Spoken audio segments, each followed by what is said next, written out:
Hello बच्चों, मैं M D Yadav and आप देख रहे हैं सूर्योदय सक्सेस पॉइंट।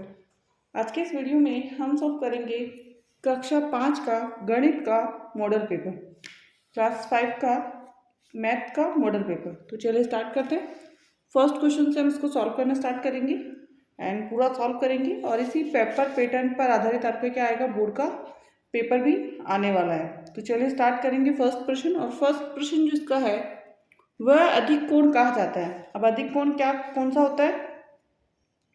तो अधिक कोण हमारा होता है 90 का कोण का नहीं, 90 का कोण जो होता है वो समकोण होता है, ठीक है ना।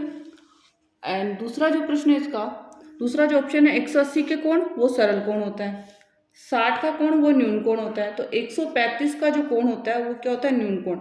मतलब 90 से अधिक, 90 से अधिक और 180 से कम जो होता है वो क्या होता है, अधिक कोण होता है। तो द आंसर आ जाएगा इसका, ठीक है। नेक्स्ट है, चांदी की सहायता से निम्नलिखित कोणों को मापन करके माप व प्रकार लिखिए। तो चांदी की सहायता से सबसे पहला जो ये हमारा कोण है वो 110 डिग्री का है। कितने का डिग्री का है? 110 डिग्री का। और ध्यान रहे जब 110 डिग्री का है तो ये अधिक कोण है, अधिक कोण, ठीक है ना। अब जो दूसरा है सेकंड वाला वो साफ ही दिख रहा है, वो 90 डिग्री का कोण है और ये 90 डिग्री का जो कोण होता है वो समकोण कहलाता है, ठीक है। और जो तीसरा है वो 65 डिग्री, और 65 डिग्री का है, मतलब ये कौन सा है, न्यून कोण, न्यून कोण, ठीक है ना। तो ये कंप्लीट हो गया हमारा। कोणों को आपको बनाना भी आना चाहिए, बनाने का भी क्वेश्चन आपके एग्जाम में आ सकता है। चलिए दूसरा, 99,599 और 98,599 बड़ी संख्या है। तो बड़ी संख्या कौन सी है? 98,599 ही है, ठीक है ना। बड़ी संख्या में बड़ी संख्या क्या है? तो यही इसमें सबसे बड़ी संख्या है, ठीक है ना। तो सही आंसर इसका हो जाएगा राइट, ठीक है। अगला, भिन्न 1/3 का शाब्दिक अर्थ है किसी एक वस्तु के 3 समान भागों में से एक भाग, ठीक है। 3 वस्तु के बने हुए हिस्से, किसी एक वस्तु के असमान 3 हिस्से, उपयुक्त में से कोई नहीं। तो आंसर इसका ए होगा, किसी एक वस्तु के 3 समान भागों में से एक हिस्सा। तो ए आंसर होगा इसका। अगला, नीचे दी गई संख्याओं को छोटे से बड़े के क्रम में लिखिए। अब छोटे से बड़े का मतलब क्या होता है कि हमें इसको लिखना है छोटी संख्या पहले और फिर बड़ी संख्या। तो अपन नंबर डाल लेते हैं यहाँ पर कि सबसे छोटी संख्या कौन सी है। तो इसमें सबसे छोटी जो है 25,975 नंबर 1 पर, ठीक है ना। उसके बाद में आ जाएगी 26,000, ये नंबर 2 पर। नेक्स्ट है 30,000 और 30,000 नंबर 3 पर। नेक्स्ट है 37,725 नंबर 4 पर। और नेक्स्ट है 40,000, तो 40,021, तो ये आ जाएगी 5 नंबर पर, ठीक है ना। ये तो हो गया हमारा। अब इसके बाद में दूसरा जो प्रश्न है उसमें देखो सबसे छोटी संख्या कौन सी है। तो 53,907 जो है सबसे छोटी संख्या लग रही है हमें इसमें, 53,907, तो पहला नंबर ये आएगा। फिर उसके बाद में 57,039 दूसरा नंबर, फिर 57,903 तीसरा नंबर, और यहाँ पे है 59,307 और 59,703, तो 4 नंबर पर। और ये 59,700 जो 3 है वो किस नंबर पर आ जाएगा, 5 नंबर पर, ठीक है ना। ये कंप्लीट हो गया हमारा। नेक्स्ट अगला, नेक्स्ट है अगला 74,443, 74,434, 74,344, 77,000 और 77। तो सबसे जो छोटी इसमें संख्या होगी वो 74,384 फर्स्ट नंबर पर। दूसरे नंबर पर 443 या 434, तो 434 दूसरे नंबर पर। फिर 74,443 तीसरे नंबर पर, 77,444 चौथे नंबर पर, और 77,555 5वें नंबर पर, ठीक है ना। तो ये हो गया हमारा कंप्लीट। नेक्स्ट अगला प्रश्न, और अगला प्रश्न जो है वो है हमारा, सरस्वती को एक कमीज बनाने के लिए 1/4 मीटर कपड़ा चाहिए। तो ऐसे ही 2 कमीजों के लिए कुल कितने मीटर कपड़ा चाहिए हमको ये बताना। तो एक कमीज के लिए कपड़ा, एक कमीज के लिए कपड़ा, एक कमीज के लिए कपड़ा 1/4 मीटर। ठीक है ना। इसको अगर हम सही से सॉल्व करें, 4 एकम 4 और 1 5/4 मीटर। ठीक है ना। 2 कमीज के लिए कपड़ा, 2 कमीजों के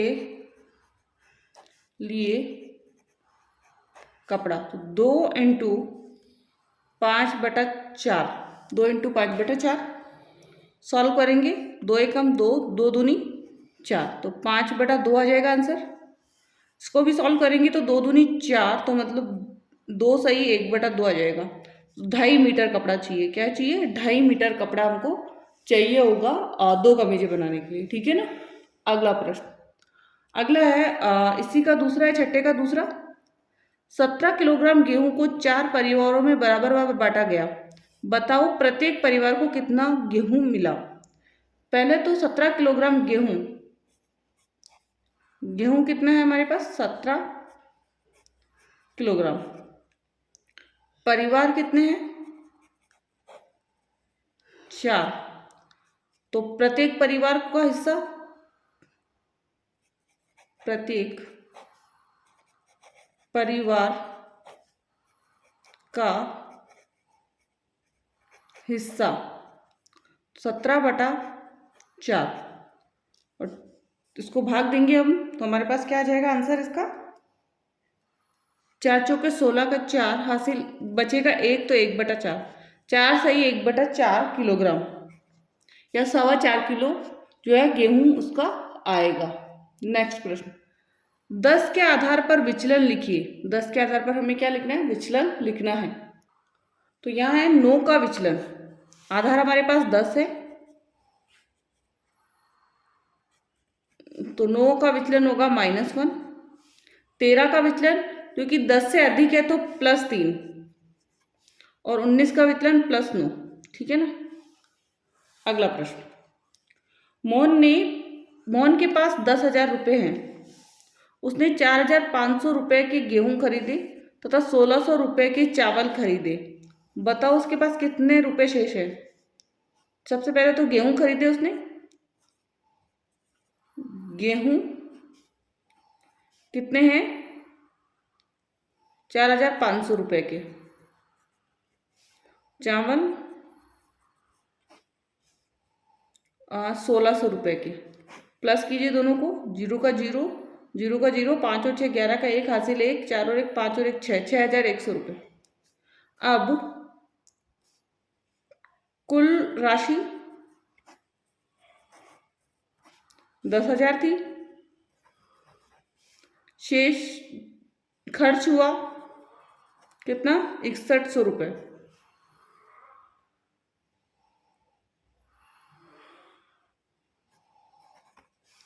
और शेष बची वो कितनी हो जाएगी? 0 0, 10 में से 1 गया 9, और 9 में से 6 गया 3, 3900, 3,900 रुपये। ठीक है ना। आंसर हो जाएगा 3,900 रुपये जो है इसमें राशि बचेगी। ठीक है। नेक्स्ट अगला प्रश्न जो है इसका कि ओंकार के पास 400 रुपये हैं।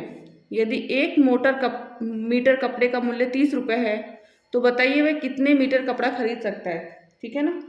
तो कुल कपड़ा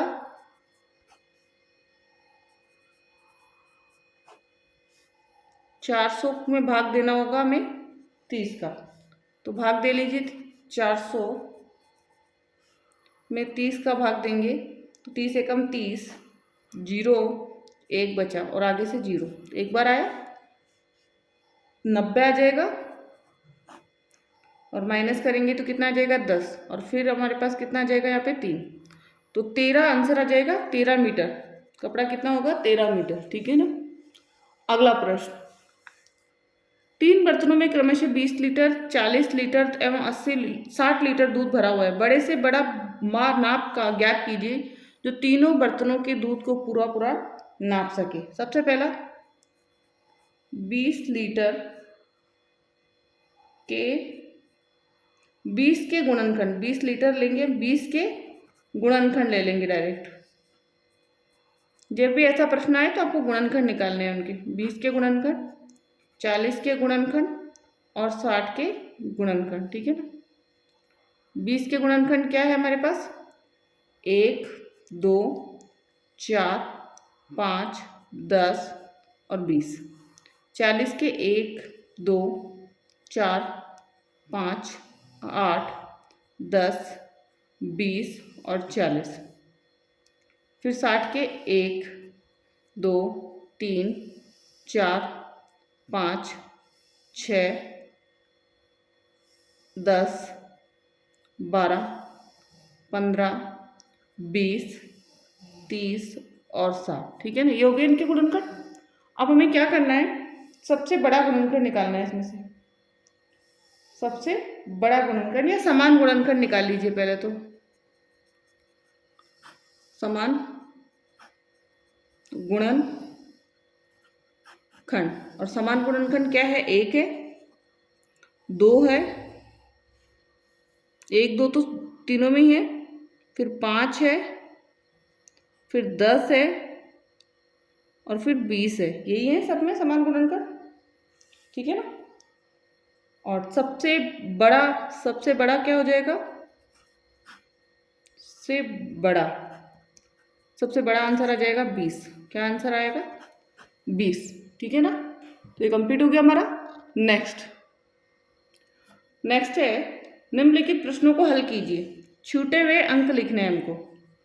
तो किस 12 में से 7 गया तो 5 बचेगा, 4 में से 4 जाएगा 0 और 6 में से 3 गया 3।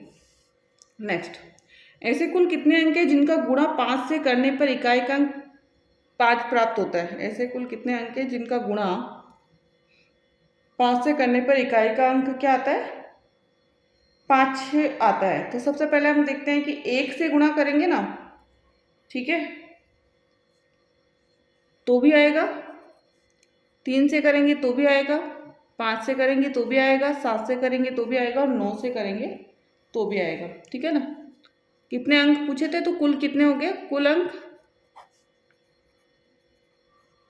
5। कुल अंक कितने हैं? 5। अगला प्रश्न, अगला है इसका, यदि टमाटर का भाव 25 रुपये प्रति किलोग्राम है तो 10 किलोग्राम टमाटर खरीदने पर सब्जी व्यापारी को देने होंगे, 25 को 10 से किया 25 ढाई 250 रुपये। ए वाला आंसर। वस्तु का मूल्य निकालने के लिए मात्रा का दर से किया जाता है, मात्रा का दर से गुणा कर देंगे, ठीक है ना। सही आंसर। प्रश्न में दिए गए घंटों को मिनटों में बदलिए। 1 सही 1/4 घंटा, तो इसको आपको 60 से गुणा करना होगा। किससे गुणा करना होगा? 60 से। तो 60 से यदि हम इसको गुणा करेंगे तो 4 एकम 4, 4 और 1 5/4, तो 5/4 आ जाए तो 15 पानी 75 आंसर आ जाएगा इसका। कितना? 75 मिनट। 2 से 1/2 घंटा, तो इसका आएगा 2 दूनी 4 और 1 5, 2 से 60 को किया तो 30, 3 पंजे 15, 15 मतलब 150 मिनट। ऐसे करना है। एक क्वेश्चन हम करके देख लेते हैं यहाँ पे, जैसे ये वाला ही ले लेते हैं। 4 पंजे 20, 20 और 3 23, 23 बटा हमारे पास क्या है 4, इंटू करना है 60 से। 4 से काटा, 4 एकम 4, 4 दूनी 4 पंजे 20, 4 पंजे 20, 15 आ गया। 15 को 23 से गुणा कर दीजिए, कितना है 345। 15 3 45 का 5, हासिल लगा कितना 4, 15 दूनी 30, 30 और 4 34, ठीक है। ये आंसर आ गया।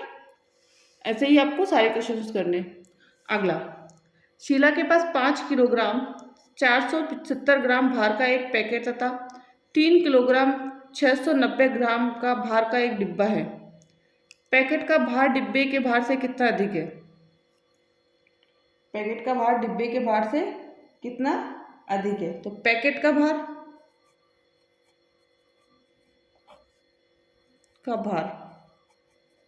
कितना है? 5 किलोग्राम और 470 ग्राम। डिब्बे का भार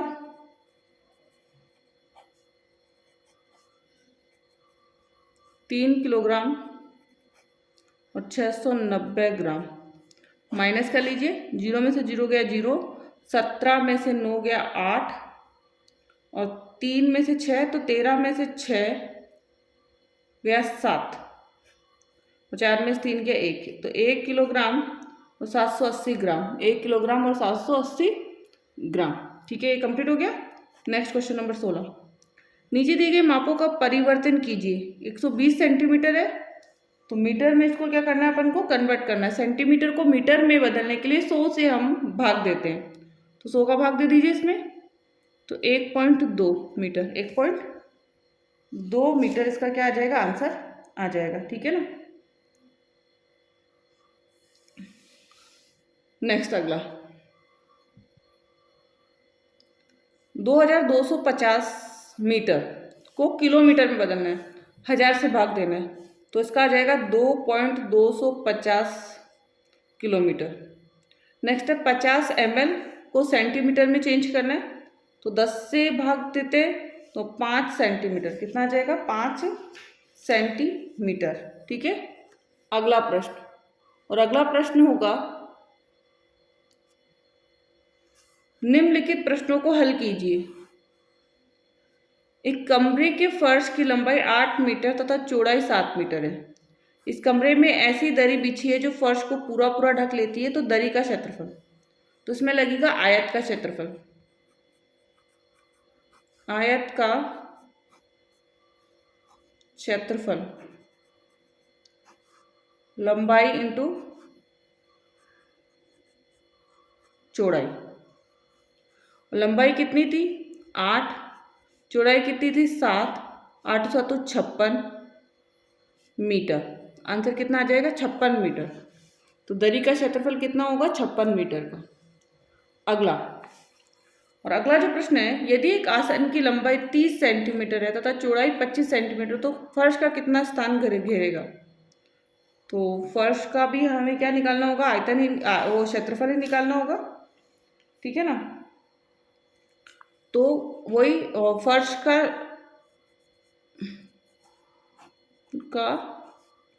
क्षेत्रफल, तो लंबाई इंटू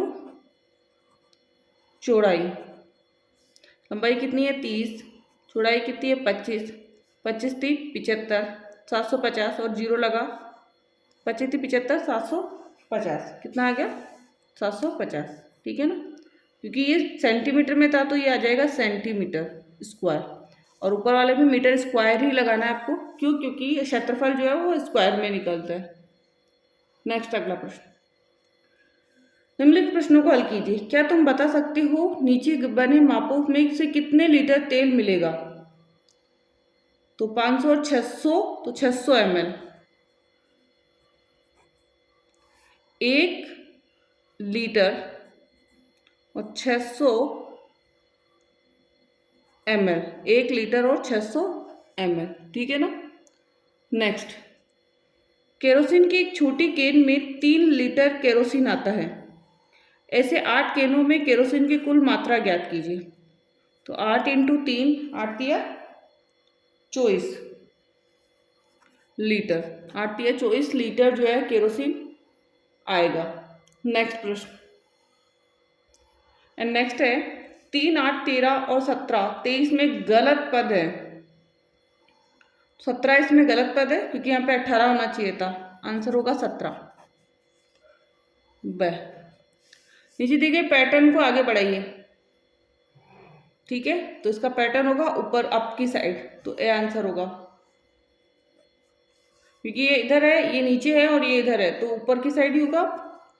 अगला प्रश्न, जोधपुर शहर में किसी दिन यातायात नियमों की अवहेलना के आधार पर चालानों की संख्या निम्न तालिका में दी गई है। इन आंकड़ों को ग्रीड पेपर पर स्तंभ चार्ट दर्शाइए। स्तंभ चार्ट बनाना है अपन को। ठीक है ना।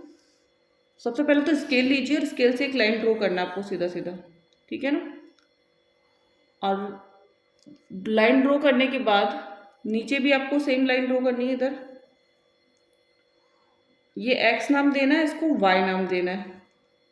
सबसे पहला देखिए 8, 12, 6 और 4 दो दो का है। अपन 1, 2, 3, 4, 5, 6, 7, 8 ही ले पाएंगे यहाँ पे। तो हमें 12 चाहिए इसलिए दो दो का ले ले। 2 एकम 2, 2 दूनी 4, 2 तिया 6, 2 चौक 8, 2 पंजे 10 और 2 छिकी 12।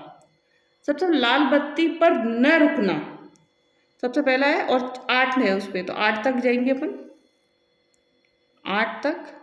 और ये हो गया। यहाँ हमें लिखना है लाल बत्ती पर न,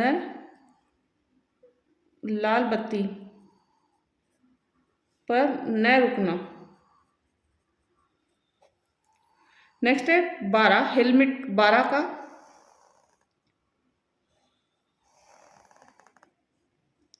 हेलमेट नहीं पहनना,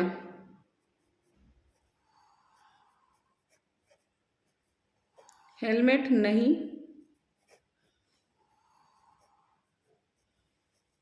पहनना। तो ये क्या है, 12 हो गया हमारा। नेक्स्ट है गलत दिशा में आना, 6 पर है ये, गलत दिशा में आना 6 पर है। गलत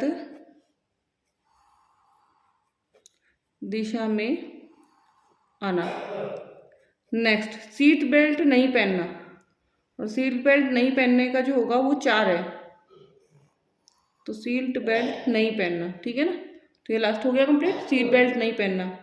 नीचे आपको यहाँ पे लिखना है क्या था हमारा, नियम अवहेलना, नियम अवहेलना। और यहाँ पे आ जाएगी चालानों की संख्या, क्या आ जाएगी, चालानों की संख्या। ठीक है ना, तो ये कंप्लीट हो गया हमारा। आप इसको, क्योंकि ग्राफ पेपर आपको बड़ा होगा तो आप इसको 1, 2, 3, 4 नंबर भी डाल सकते हैं। ठीक है ना, बाकी ये सारा ऐसे ही आएगा। और चाहे इस नाम को आप नीचे भी लिख सकते हैं, यहाँ पे जरूरी है कि आप ग्राफ में ही लिखें। ठीक है ना। अगला प्रश्न,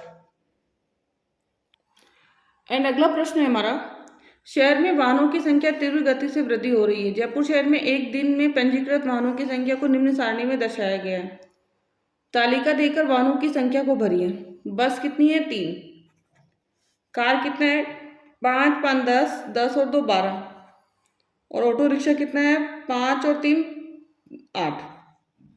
ठीक है ना, तो ये कंप्लीट हो गया हमारा। क्वेश्चन नंबर 22, पूरा क्वेश्चन हमने सॉल्व किया है, पूरे वीडियो को हमने सॉल्व किया है। पूरा मॉडल पेपर को हमने कंप्लीट करने के बाद यदि आपने वीडियो को लाइक नहीं किया तो लाइक कीजिए, शेयर कीजिए, एंड साथ ही चैनल को सब्सक्राइब करें और बेल आइकन को जरूर प्रेस कर दें, जिससे कि अगले आने वाले वीडियो का नोटिफिकेशन आपको प्राप्त हो जाए। Thank you so much.